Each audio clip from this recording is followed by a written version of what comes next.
We have Alex Goryachev here from Cisco. Super excited to have him up today. He heads up the Cisco Innovation Grand Challenges. Recently, he has been binge watching The Americans. Yeah. So I'll let you take it away, Alex. All right. I'm not sure if I need a mic, so tell me if I do. I definitely do need a clicker. So I have a clicker. Oh, you got it. Okay. Yeah. Can we start the countdown clock? Did I do too much? Okay. So my job at Cisco is I run the innovation strategy for the company, where I'm primarily involved with startups, right? So my goal is to build the innovation ecosystem, work with startups at one of our 9 innovation centers around the world. So I probably spend 200 days a year on a plane or in one of the 9 countries where we run those centers, right? Lots of freaking flyer miles. And no time to cash it in for vacation, right? But my real passion is working with our employees, right? So I'm a part of a very large company. And in that very large company, things tend to get lost in translation, right? And things are very, very slow. And when I go and work with startups, right, it's a lot of fun. It's fast, everyone is engaged, and everyone is having fun. And I think the core difference is, in startups, it's really a team sport. It's win together. When you think about a large company, it's a political process, right? Somebody has to lose. It's really a political process. So what I'm trying to do is equalize a playing field at Cisco a bit more, and I'm going to talk to you about why and how and what are the things that we've learned. But the basic thing that's very important for us, we're a Fortune 500 company. I believe we're a Fortune 50 company. And we're observing our peers. And our peers are dropping dead. And they're dropping dead primarily because they're missing out on important transitions. And I'm going to show you those examples, right? Because when we become older, I recently turned 40, right? We believe that we know everything. And we're kind of stubborn in our ways, and we're not listening to others, right? And I think the same thing happens with companies. But it's a reality. The Fortune 500 companies are dying. And if you look at this graveyard slide, there's a few interesting things here, right? Think about the Kodak moment. Kodak moment, you know, I grew up in Soviet Union, so my dad brought a Kodak instant camera, right? And people were just, I mean, literally all my neighbors lined up to just take a look at it. It was marvelous technology. They had a worldwide brand, but they missed on an important transition because they believed that they're in the chemicals business, right? So why embrace digital? It ain't selling any of the film. So now what's known as what Kodak moment is the failure of a company to see things. Right? That's what the Kodak moment is. Right? So think about it. You take a wonderful brand and you trash it. I mean, literally, just because you're selling chemicals, and people, you're not paying attention to the fact that people are not going to buy chemicals. Who cares? I'm in the chemicals business. Well, you're dead. Right? Same thing if you look at the story of the Blockbuster. That's another wonderful story. A small company called Netflix was trying to sell the business to them for $100 million. That's a very well-known story, right? And if you look at the quarterly executive bonus pool at Netflix today, it's probably way more than $100 million, right? You know exactly where the Blockbuster is. It's dead. And they said, no, we're in the business of retail. People are not going to consume things the way they're consuming it. And they were, dead wrong. Again, a very interesting transition. I bet you that much like in the case of Kodak, there were employees that had those ideas. There were innovators that were trying to get their companies to listen, and they were banging their heads against the wall, right? And it's funny because the Blockbuster, at a certain point, they did decide to go digital, and they really wanted to launch a pilot, and it's a tragic story, but they decided to work with a company called Enron, believe it or not. So Enron was the anchor investor in that project. So Enron invested a lot of the money, So are the pension funds, right? And you know where that story went, right? So lots of sad stories, and it's because we're missing disruptions. So this lifespan, the mortality rate, and we feel the pressure at Cisco, right? That mortality rate is increasing. But frankly, so because we have a boom of entrepreneurship in this country, for many reasons, but the most importantly, it's because the cost of starting a business is very low, the cost of compute is free, and you can raise money online. So your business, and certainly our business, can be displaced by a 12-year-old in China or in America or anywhere, and that's true. And we know that. So some of the major transitions you're very well aware of. I took Uber here. Cisco is still looking at ways how we can expense Uber as part of our expense reporting process. My employees stay at Airbnb, and it's really changing the way people, consumers buy products, and it's hitting all the industries. Because I know many of you are in public sector, so when you think about taxi or when you think about hotels, it's really changing the public services because that was a revenue stream that is going away in certain markets, right? Because these are hotel taxes, these are the taxi airport fees and other things. So that revenue is going away. All those models are changing. I think when you look at Amazon.com, we all knew that it's going to change the book industry. But nobody could predict that Amazon.com would be the largest cloud service provider in the world. And that's who they are today because they established the relationship with consumers, because they're agile, because they're listening, and they're capitalizing on the relationships that they had. Think about if Kodak was able to do that and build on that brand. That's my favorite one. So Pokemon Go, right? If you think about that transition, a year ago, 6 months, who would have thought that teenagers would be roaming streets like zombies, looking in their cell phones, right? There is a law in Russia, the parliament debated I don't know, they debate endlessly, right? But they debated what to do with Pokemon Go, what to do with that game, right? You have countries that have legislative response to this particular thing, right? And it's a great example that things that we don't believe in can magically appear, and much like with the Pokemon Go, they magically went away. How many people have you heard about Pokemon Go recently? Probably not. But the retailers that were able to offer Pokemon, you check on here and you get 10% off, right? Or catch a Pokemon here, show us that you caught this Pokemon and you get free latte or something. They really cashed in and they built the ability to connect with consumer, right? The companies that were struggling to explain augmented reality to people, now they say, have you ever seen Pokemon Go? This is what I'm here to tell you, right?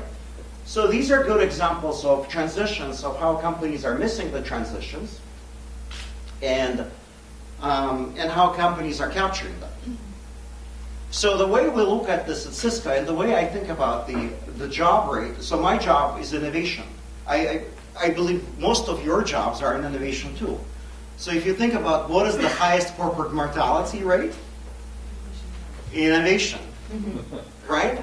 Because everybody wants to celebrate innovation, but people are really risk adverse, and they're really not ready to invest in the future, right? At least that's, I think, when I talk to many of the innovation practitioners, this is what we see. So it's disrupt. I truly believe that either I'm going to disrupt Cisco, or the Cisco is going to disrupt me, and I'll be looking for a job somewhere else. I like Cisco. I'm proud to work for Cisco. I want to disrupt Cisco. So what we know in our company, everything needs to be done tomorrow, or better today, because that speed is just, it's increasing dramatically. The ideas are really coming from anywhere, and that's really funny because we've had a research and development department. Cisco spends billions on R&D. That would go, and they would go in the cave for 3 years, and they would think on the next big thing, and it'll come up and would go and build it. Well, right now we don't have the luxury of the 3-year cycles, right? We need to do stuff now, and we need to do stuff today. Otherwise, we're going to lose it to a 12-year-old in China, right? I talked about the competitive landscape, but again, we had a department that looks at who are competitors today, who are competitors tomorrow, and we kind of looked at it every quarter. Now, of course, we know the people that are dominant players that we're competing with, right? But if you look at the small startups and the companies that are in this space, their number is changing daily. So that's the new reality. Leaders are confused. I talk to a lot of people with HR, and they're saying, Alex, what is it going to get normal? It's never going to get normal, right? It's going to get from a traditional kind of leader mentality, it's going to get worse, right? Because by the minute, there was a book, a management book about 20 years ago, Who Moved My Cheese? Right? So now the cheese is moving every, like, where's the cheese, right? Cheese is gone, right? And what we really believe in, the talent is essential, right? It's all about people. It's not about the technology. If you look at the story of technology, there's so many people that could claim that they invented something. But it's the people that successfully monetized it and brought others and brought it to market are the ones that matter. So it's not about your ability to go and invent something and patent it. It's about your ability to do something. And that's what we're trying to explain to our workforce, right? So sometimes people talk to me, should I do this if it already exists? Well, this is a cell phone, right? It existed for 20 years. Apple changed everything. So it's all about people. The way we look at innovation at Cisco, we typically talk about it in 5 pillars. So we build stuff.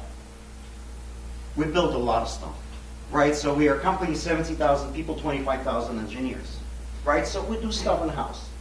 We can't build everything. That's why we buy companies. We typically buy companies for 3 reasons. They either have intellectual property, or they have a route to market, or they have exceptional teams. And typically, we'll look at the strong teams. We're the second largest acquirer in Silicon Valley. We partner, and that landscape is changing a lot because a few years ago, you'd see value-added resellers, you'd see channel partners. Now we see other large companies that we're partnering with. We invest in a lot of companies. Lately, we've started to invest in accelerators. That is a great thing where you can go and you can work with hundreds of companies at the same time, and you have equity in those companies, right? We started to invest in themes that are important to our business, where we know maybe we don't have a plan today, but we know that drones or blockchain is something that's very important. So we started to invest in that, and then we co-develop at the innovation centers for startup. But the most important pillar, and that's the pillar, and my day job is in this co-develop thing. What I'm advocating is this employee engagement. Because at the end of the day, if your employees are not engaged, this is all useless, especially in Silicon Valley, because they're going to go and do something else, right? If you don't keep your innovators, they're gone. So the solution that we're trying to come up with, and you've seen this, think like startup, you should be a startup. A large company cannot be like a startup, right? It frankly doesn't need to be a startup. I haven't met a single startup that wants to stay a startup, right? They all want to have large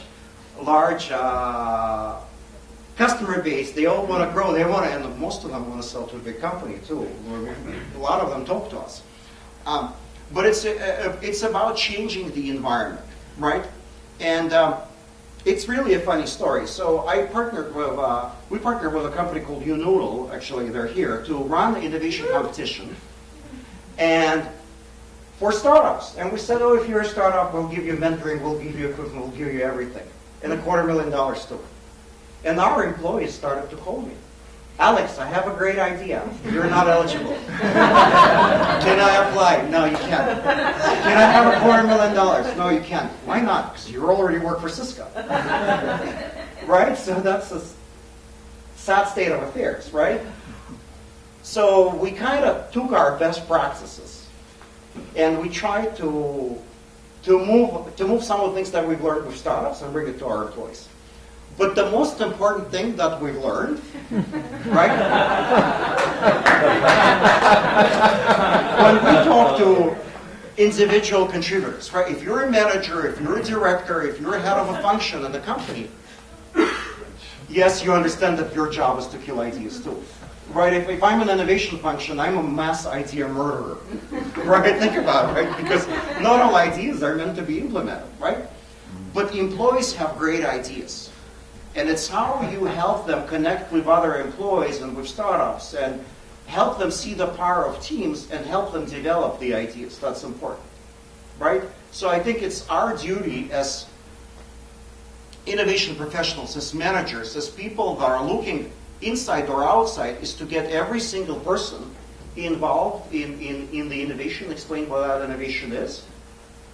For Cisco, it's, for example, getting non-engineers involved in innovation, right? Or getting engineers to see that they need to partner with other employees. So this is probably very familiar for you too.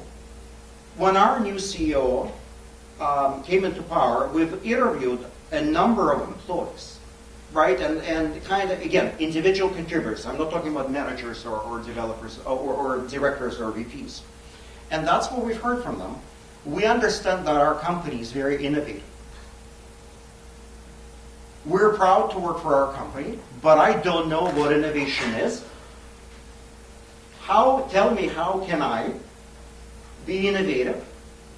And what it is that you want me to do so that I'm a part of the big story, right? So we consistently heard this feedback.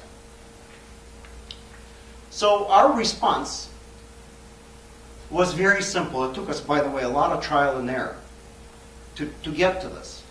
But what we really are telling our employees is that everyone has a role to play in innovation, right?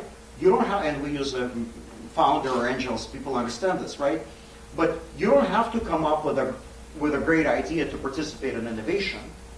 You can help others. So we've launched an angel and mentor network at Cisco, where we have people that are volunteering their time to help others. And they're volunteering their time to be founders. Could be, I'm an expert in this field or vertical, or I understand how to go to market, or I can help you find a customer. In a company of 70,000 people, that's essential, right? Because you typically work within your teams. You don't work, only few of us work across different functional areas. And the second thing that we really want to do is we want to explain to people that they can create things even if they're not engineers. Right? And again, many of you are not in IT companies, but for us a particular challenge is we have 25,000 engineers. They keep engineering. Right? But the other people want to participate in this too, and we want to shift from hardware to software. We want to shift into different business models. So we try to get people to form cross-functional teams. The second thing that people ask us about is, what do I innovate on? So what we created, we actually worked with Adobe on this. We created this table of periodic elements, right? We look at what are the markets in which we need to play, and you'll probably see that some of these markets and technologies are not the ones where we play today. Where do we want to go? Or frankly, maybe we don't want to go there. Who knows? But let's explore. What are the technologies that are not core to Cisco, but we know that they're coming out, and our employees want to play with them, or we want them to play with them? And what are the particular business models that we want to evangelize inside the company? And it really helps change thinking of our employees. But most importantly, and I am sure you know this, the hardest sell in the company, it's not to the employees, right? It's to the other functional business leaders that are saying, we don't need your innovation team. We're doing just fine, right? So what we did at Cisco is we found a sponsor. There is an executive sponsor that we have for every single bucket. That means that we found someone inside the company with a VP title or above that cares about this, that is committed to look at the ideas that come up in that space. And most importantly, if we have good ideas, we have a home for them, or we have a future executive sponsor, right? And which is the key to survival in a large company. structured process. So much like we've learned from Unodal, we do the innovation competition, right? But we do the innovation competition with all of our employees. So last time we did it, 50% of our workforce participated. We had people that were giving away flyers in the cafeteria. Last time I saw flyers were on college campus, right? We had people that were complaining about spamming. Think about it. People are spamming the company, saying, I really care about this business model. I'm looking for people who really want to take Cisco to the next level. Right? That's phenomenal. More spam complaints, right? So we launch at the company meeting. We ask people to give us ideas. Typically follows 6 to 10 weeks. We gamify it. We give people funny money tokens. We ask them to invest, enroll their friends, vote for their ideas. There's only one catch. You have to be below the vice president level, right? So we equalize the field. And the second one is, if you and your team are working on this particular project, it's not eligible. We don't want to hear from you on the things that you're getting paid on, because it's already part of your roadmap. Give us the things that are new. And then, much like an external competition, we go and we pick the 30 teams, and then we pick 12, and then we pick 6. We give them practical money, right? We give them real cash to invest in their ventures, and we give them connected recognition, which is basically an add-on to the paycheck. I've actually seen teams that cashed out connected recognition, bought equipment, and brought it back to Cisco, which is not the behavior that you would typically see in a large company. I've seen people, all of our winners last year or this year, they all met online. We have teams that are working and disrupting the business that met online. They literally have they don't have a vice president. They have a director, they have a grade 6, they have an intern, they have a manager. And guess what? After work, they all come from different teams. They go and they work on something. And the funny thing here is, all of them can get in front of our CEO. They can get in front of our executive staff. And that really helps with their management layers, right? So that really helps to go and evangelize this. But the most important thing is there's many innovation competitions. There's stuff where we celebrate innovation every day. But you have to, what we've learned is practical results. You have to focus on things that you can do. Yes, it's great to get many ideas, but what are the things that you want to implement? You're looking not for ideas, but for people that can implement things. So we have a lot of people that are saying, we have this great idea for Cisco, but I don't want to do it. Great, if you don't want to do it, we're not interested, right? So we're looking for innovators. We tie this to corporate priorities. We find sponsors. We have executives that are not only ribbon cutting, right, but they're spending time with teams. Coaches and mentors, right? I think I talked about that. But we discovered that the biggest resistance that came here was from managers. Because managers they're paid to manage, right? So I had some calls, people are saying to me, Alex, this guy is spending time on your stuff. We want them, it's the end of the quarter. They need to go and focus on the roadmap item, right? So there's resistance. That's why we created support systems of mentors and coaches, much like this is a support system for all of us. Make it fun, have a community network, and really, really have a communications campaign that's much like in the real world. And most importantly, match your recognition of people, value the people inside the company, much like you'd value people from startups, and give them the same level of support and resources. So the things that I'd recommend you look at, irrespective of which company you're on. Founders and Angels Network, everybody has a role to play. It's very easy to explain.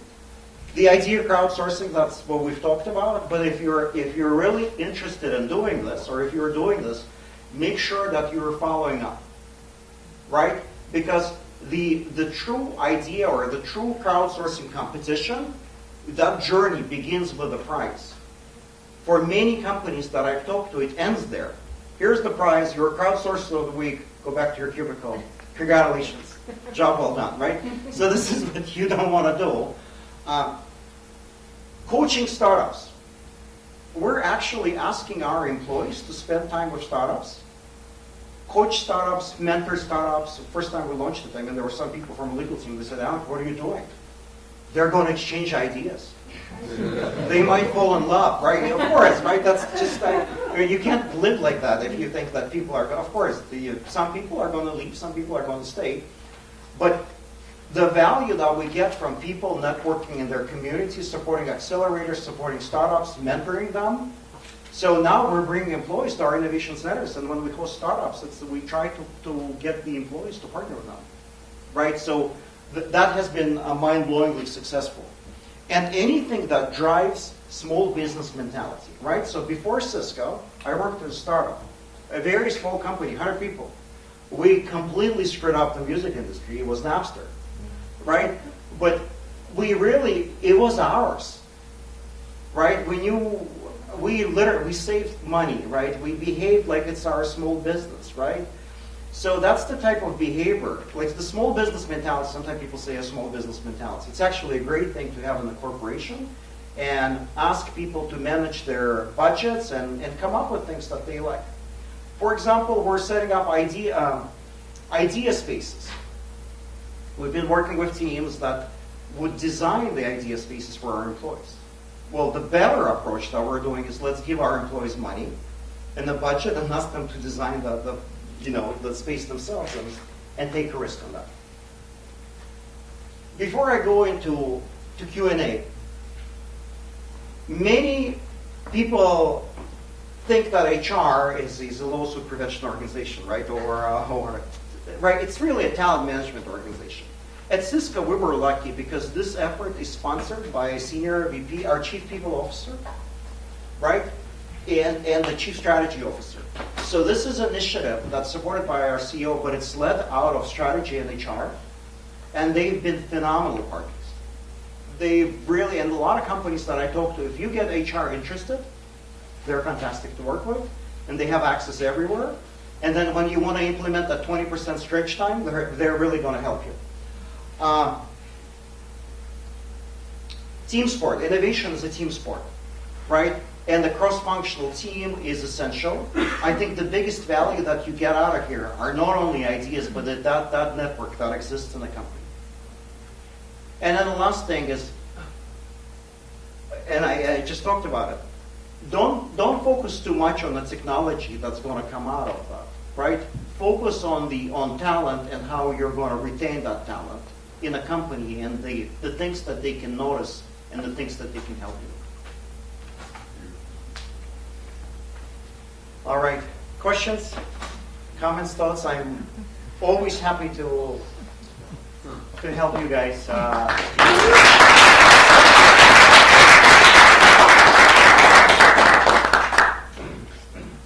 a few here. Go ahead. All right.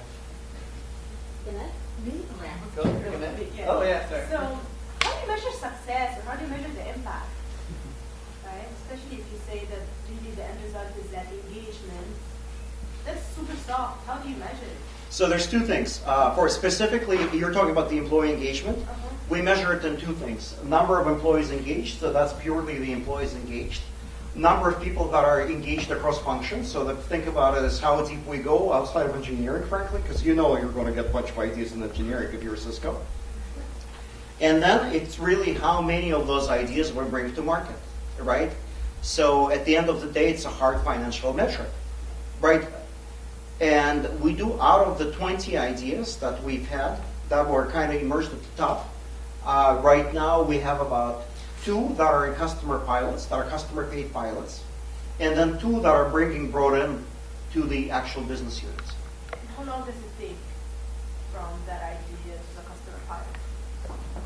In the innovation centers, under 3 months, right? But because we have this safe areas where we can go to a customer saying, well, here we're thinking about doing this. What do you think, right? So that's why we set up those innovation centers, because we don't push Cisco products there. It's not a sales center. It's a place for us to co-innovate. Alex, I've seen a fair amount of corporate innovation models. This is probably the most tangible one I've seen exercised internally. So I really commend you on this program. It's a huge step. So if I look at my own personal experience going user design, when I was at the Jet Propulsion Laboratory, if they would have had something like what you described, I probably would still be there. That being said, I recognize that, this is only maybe 1 to 5%. Well, I was probably not representative of the entire set of employees at a large organization. So how many people are actually participating in this? What do you do about the other 95% that just want to work? So I don't remember. First of all, thank you for your kind words, right? But the comment, there's a quote, right? And it's never underestimate the power of committed citizens to change the outcome of things, right? It's really, all you have to do is to have one change agent within a team, right? And if you have a guy who says, I'm mentoring startups or I'm judging competitions, and they bring it back in their team, they get other people involved. Not everyone is an innovator in a large company, right? Can you capture 100% of the employees? Hell no. But if you can capture 10, I think you've won. I have a question. How does this translate to different countries? Are there differences between how you interact with people in different countries across different roles? So we work with Cisco's global communications, right? They localize our communications, but this is definitely a global launch. And we typically see representation. So we work with every single country manager to make sure that they sign up their people, right? And they send emails like Africa must win the Innovation Grand Challenge and things like that. So they bring that spirit of competitiveness. We try to, so probably every country is represented proportionally to the number of Cisco employees in that country. What we've really seen are people from different countries participating on the same team. And that's fantastic, because that's really inclusion and diversity. Because that inclusion and diversity is about people seeing things differently and solving problems differently. So by having people from different countries, you get much better outcomes. If you can do that, that's great. Do you ever have one team come up with an idea and then maybe picked up by someone else to take it forward? Yes. So we have some merging activities, right? Of team merging or teams that don't want to merge. People get competitive, right? Our team gets emails. They stole my idea. Look at the timestamp. We published it 3 minutes earlier, right? And then we mediate, right? Or in terms of top voted ideas, right? We get complaints about illegal voting, right? Or things like they logged in from different IP addresses. Great. Or they're giving away flyers. Isn't that illegal? No, that's called marketing. That would happen, right? That's what would happen in real life. But yes, there's drama, which is really good. Because if people are emotionally invested about something that's happening at work, fantastic.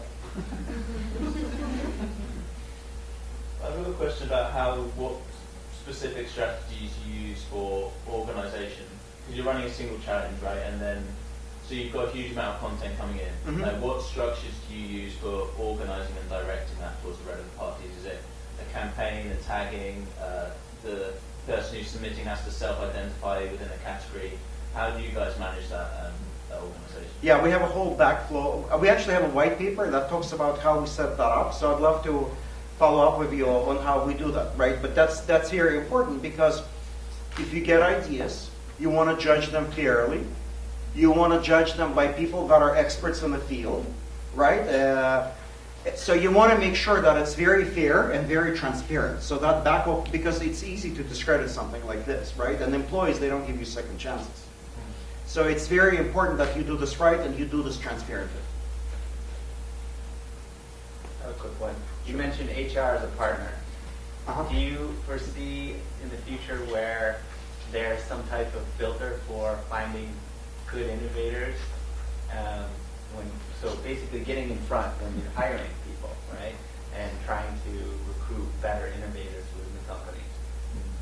Right now there's like the EQ test, right? Is there going to be an innovation test for employees? Probably. To be honest, this whole Big Brother is watching you scares me, right? Honestly, right? I wonder would I get my job at Cisco if all those tests existed? Probably not. Say you're nuts, right? You come from a music industry. Why would you want to work for a large technology company? Sure. So I'm sure it's happening, right, with the big data. I've seen the movie Snowden, right? But I wasn't thinking that. yeah, hard, but it's really, yeah. You can Yeah. test for a lot of things. So I think it's actually a very interesting business. If you think about psychological profiling in a workplace, that existed for many, many years, right? But yet every year there are companies that are managing to sell you on a new model to profile your employees and who's the connector, pioneer, or yeah, it's very that industry keeps getting disrupted. Yeah. I have a quick question. So, from a larger standpoint, in terms of when you're urging a team to engage in more innovation, and this might have a very obvious answer, but would you focus on specialization in terms of encouraging people to still innovate within their field of specialization, or would you encourage them to perhaps go outside of that, where would there be some loss of efficiency if people were innovating in things that they were not specialized in? Well, first of all, engineers think they know everything, right? So that's. But we tell them, give us any ideas that you want, right? As long as this is not something that you're working on today, your team is working on today, right? Outside of your day job. I'd say probably half of the ideas that we see are technology ideas. So no matter what you ask them to do, they'll still give you their ideas, right? Half what we're seeing are technology ideas. 25%, I was really impressed with that, are process improvements ideas. That cost avoidance, efficiency, that's great. My background at Cisco at a certain point was in operations. And the fact that people are recognizing that that's the innovation is very important, right? This is how we sell faster. This is where we're seeing attrition. This is, right? So these are, people are giving us those ideas. Probably the other half was split between corporate social responsibility. And it's really great to see that our employees are passionate about change. And then another percentage was about things like colonizing Mars. And before Elon Musk talked about it, it wasn't popular, so we missed on that disruption. Right? But yeah, there's a lot of crazy ideas. Not every single idea is meant to be implemented. So what we started doing is we're giving feedback to our top teams. No, you were not picked. But here's the anonymized comments from the judges, why you are not there yet. So we tried to work with them. And do you see a difference when you call out challenges or in general like from innovation when you look on your practices, for example, in Asia, Europe, and especially maybe the Valley? Do you see like a different focus, a different type of innovations, a different type of engagement within your communities? Definitely, but I mean, there's definitely, I haven't really looked at it from I haven't really profiled it with outside of engineering on engineering, but that would be an interesting data, right? Back on the question of evaluation, you mentioned one thing that raised the flag for me, was subject matter experts involved in evaluation. Right. And yet there's a lot of research that shows that precisely the problem. They call it like knowledge distance bias. The closer you are, closer an innovative idea is to what you think you perceive as your knowledge area, the more likely you are to squash it. And I give you that study right? How are you observing this phenomenon, and if so, how are you controlling for it to make sure that you're actually getting those disruptive ideas and not just increment on something that already exists? That's a very valid point. I'd love to read that study, right? Well, we're trying to make sure that, let's say it's the idea about security or optical networking, that we actually have people that are with security or optical networking background versus marketing and product sales in a certain geography, right? So, but what we're trying to do is we want to make sure that there is an equal balance between the technical people and the business people in one idea. So that's where we equalize in terms of the review. But what you're describing is very valid. I'd love to read up and get educated on that. Sure, I could do that. Thank you. Please. Just another quick one. Is there any sense you've got of timing that some ideas don't need more work, they're going to need a bit more time? So how do you deal with that if there's pressure to try to get something out? That's you've actually nailed the biggest problem, because when you have this competition, you have very different levels of maturity of those ideas, right? And the skill set with all those teams, right? You have people that have fantastic business case but no technology, right? Or a fantastic technology, but if you look at their slides, you're scared, right? How am I going to show this to our CEO, right? So what we try to do is give them mentors, Yeah. and work on that specific areas. But at the end of the day, and maybe because I come from an innovation center background, we look for ideas that can be quickly monetized. So frankly speaking, in the way this is set up right now, we're looking for ideas that we can quickly bring to market, right? And we do have other vehicles in the company for people that are engineers, that are working on patents or other long-term R&D process where we go and support them. This is really for us to have a well-rounded idea that has a business component and a technical component, and the one that we can go and take to market. But there's a middle path, there's another process if the idea is good enough. If the idea is good enough, yes, definitely. There's another vehicle at Cisco that's called Tech Fund, for example, for technology, where we would go and we work with other innovation programs to go and give them a lead. So in essence, our commitment is we'll find a home for top ideas. Yeah. And that home would not necessarily be taking it to market. It could be somewhere else.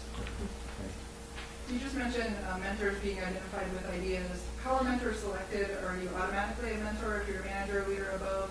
Or is it a selection process that you guys use to identify? No, you have to volunteer to be a mentor. You register online and you create your interest, right? And then there's a matching. There's like a dating mechanism on our corporate side, right? That allows you to pick a mentor and mentee, right? And the quality control there is very important too, because some of us think that we know all about cooking, right? But we're not necessarily good cooks, right? So it's Is that the same for your coaches and your other angels? I'm sorry? Is that the same for your other angels, your coaches, and the other categories that were on the slide? Our coaches are professionally paid coaches, right? So we know that they've been in this. So our mentors, and that's a peer-to-peer mentor network within the company. Coaches that we bring in for the top teams would be professional coaches that are recognized coaches in that space that we would go and pay for and help that team succeed. Thank you. A quick question on the incentives. So after the first round of judging, the innovators actually get the personal incentive. You're not funding the project per se, but you're recognizing that as innovators. We give them $1,000 to go spend on their idea as they see fit. If they want to cash it out and spend it on pizza and booze, that's their choice, right? Yeah, but it's really up to them. And again, you think about it, is $1,000, is it too little or too much, right? We want the teams to be able to go and manage and own their journey, right? So it's how they spend, how they plan, do they get to the next stage. And if they're able to survive, and we give them, by the way, someone, a corporate concierge, that works with them, that helps them, that supports them. So there's a person, her job is just to take care of those teams, right? High potential teams. But at the end of the day, it's their survival. And we want to support them, but they're the ones that are in charge of their journey, not Cisco. And does HR have some way of recognizing them as part of their career path that they've been involved in innovation? Is that built into it? Absolutely, and we go and we advertise that widely, and they're role models, and we recognize them financially, and we celebrate them. They're famous, right, because of this. So that puts some more pressure on them to deliver. Alex, amusing, and then question. The amusing is, did you lose your hair before or after you started? Well, my wife is a brunette, my kid is blonde, and everybody's looking at like, who's the blonde? Who's blonde? I'm like, me, can't you tell, right? Looks kind of. Can you characterize for us what's happening at the top of Cisco? That's driving this, that's supporting this. What is their attention focus that's giving you license to make this happen? they certainly given me a license to make it happen. Yeah. That's probably because I didn't ask for permission, right? Yeah. This is what we're doing, right? And we went to we had a new CEO, so I was able to get in front of him and say, hey, would you like to do this? He said, absolutely. Then I went to an SVP of HR and said, would you like to do this? She said, fine. The rest was history. I just talked to our CEO and he's asked us to do this. Which he did, right? You haven't had to adjust the mindsets of any of the other tops to get them on board with. I think the mindsets that we have to adjust in every organization is, it's the not invented here syndrome, right? It's when you talk to people and they're saying, well, my organization is here working on this particular segment. Yeah. We don't want to hear from that organization, right? They're just, don't disrupt us, right? So and that's a natural reaction, right? I mean, right now, if somebody's starting an innovation program at Cisco, somewhere in the back of my head, that's the thought that I would have, right? Why are you doing this? We're already doing this. Yeah. But I think we're all able to see that we need to work together for the better of the company, and sometimes to do that, we need to slow down or accelerate. That's it. Okay, so the last part of that then is, given what you're doing today, do you see a tombstone for Cisco? What's your bet? Not really. So I don't see it, and let me tell you why. Okay. Because I've been at Cisco for 15 years, and what I've observed, it's a very agile company. It pursues things, and guess what? If for whatever reason that opportunity went away, we're going to pursue something else. If you think, what's innovation, right? The innovation is the ability to sense disruptions and to go and pursue them and invest in the right areas and divest at the right time, right? So if you think about, we've pioneered IP networking, then we've pioneered IP telephony, then the video communication, right? So we're constantly evolving. If you think about GE, it's been on a list for over 100 years. Why? Because they kept reinventing themselves. So I think if Kodak would have reinvented themselves with a brand like Kodak, I bet you they would have stayed in business. So the strength is to abandon the old, move towards the... I think the strength is to keep changing, right? I think, you had a wonderful slide that said it's about the innovator, not the innovation. Right. And I think that's similar at Cisco. The story I heard from your head of HR, is that you did an assessment outside with customers and they had some serious worries.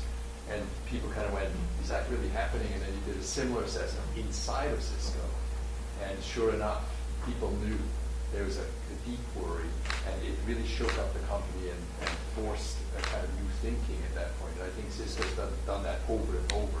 Had Kodak done that, had Nokia done that, I think there's a lot of wisdom inside of companies about what's really happening, and it's not usually captured. And I think you're doing a good job, kind of capturing that every so often.